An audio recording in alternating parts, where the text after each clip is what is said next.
Kolkata Knight Riders is going to be playing the Chennai Super Kings tomorrow, and that's happening at Eden Gardens. And then the second game, we'll talk about that in a second. Let's talk about this first. For KKR, the good news is that Sunil Narine and Chris Lynn will be back in action. That's what the team has confirmed. The management has confirmed that. Still no news on Andre Russell, and that's a worry, Joy. It is a worry, and see, the other thing is they have to just preserve him for the entire tournament. He has been having trouble with his hamstring. And wrist, left wrist. Left wrist. See, the most overworked person in KKR is Andrew Liebers. Yeah. Because they have a very tight squad, a great first 11, and they're just having to work horrible hours to put them on the field.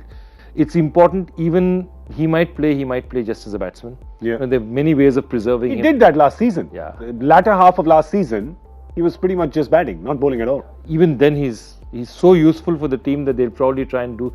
They will have to manage him because given the kind of schedule IPL has, there's no way he's going to come back to health. He's not suddenly going to be 100% fit.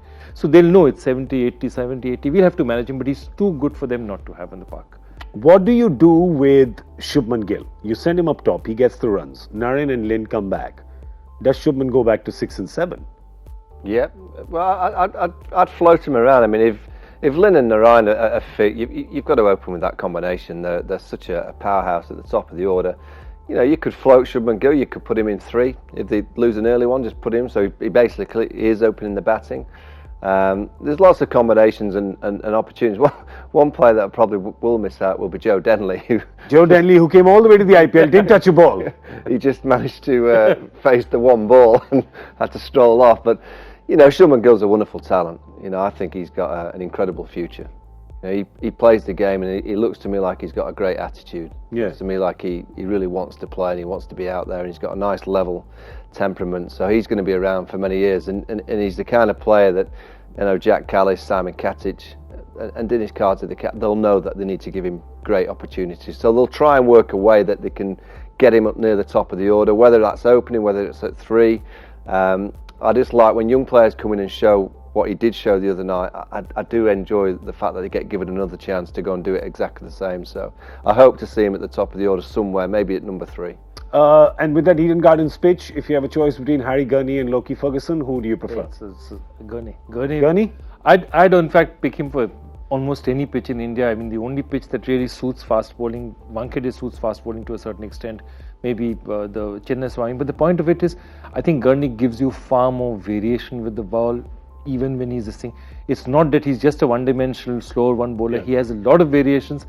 He's a more complete bowler. I think Lockie Ferguson's great if you were, you know, when you bowl at non-international cricketers, you know, he's 150 up here will scare you. Yeah. It doesn't today, nowadays in the IPL. You know, 8 out of 11 batsmen know how to play that. So yeah, you're spot on about, you know, there's too many teams that like Mujeeb not playing tonight because they've seen something in the pitch that suggests his style of bowling or another spinner won't be successful. He's outstanding. Yeah. You know, and Harry Gurney, you know, he's not at Mujeeb's level just yet, but you know, you just look at what he's done all winter in T20 cricket. He's won the Big Bash, he's won the PSL, he won the T10 League in Dubai.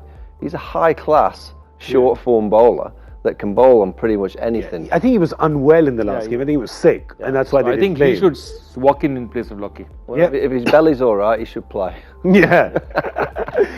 Easy as that. And if he doesn't, even though he's well, I don't think we'll be able to stomach that. Oh, see what I did there? Chennai Super Kings, let's have a look at them real quick. They don't like making changes. They probably won't make changes. Or Harbhajan for Santnam, maybe. Because, you know, if you have Sunil Narine batting up front, you know, give a bit of left arm. Nitish Rana, Sunil Narine, both left-handers up there. You may just want to, Harbhajan's experience, knows Kolkata well. He was the hero of Kolkata many years, 2001. That's right. The Eden Gardens Test match, Australia. And exactly what he's doing. Look at the other thing. The difference between the situations where Dinesh Karthik is now and Dhoni is now is Dhoni just has that 13-14 player pool that he can play around with. So he can play Harbhajan long. He knows that in this 15-game season, Harbhajan will not last 15-16 games. But so he's dropping him, playing him, resting him. It's not less dropping, keeping him ready, fit. So you expect him to play tomorrow and then maybe drop out again for a couple of days when this thing. So he's going to keep doing. So 1 second. So Mitchell Santner hits a 6 of the last ball to win an improbable match. And then he's told, sorry.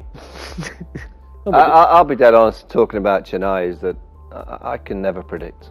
Yeah. Who knows what MS Dhoni will do? Yeah, exactly. Who knows what 11 will play? Who knows what formation they'll be in? Who knows what bowling change? Who knows if he'll bat or bowl first? You're talking about MS Dhoni.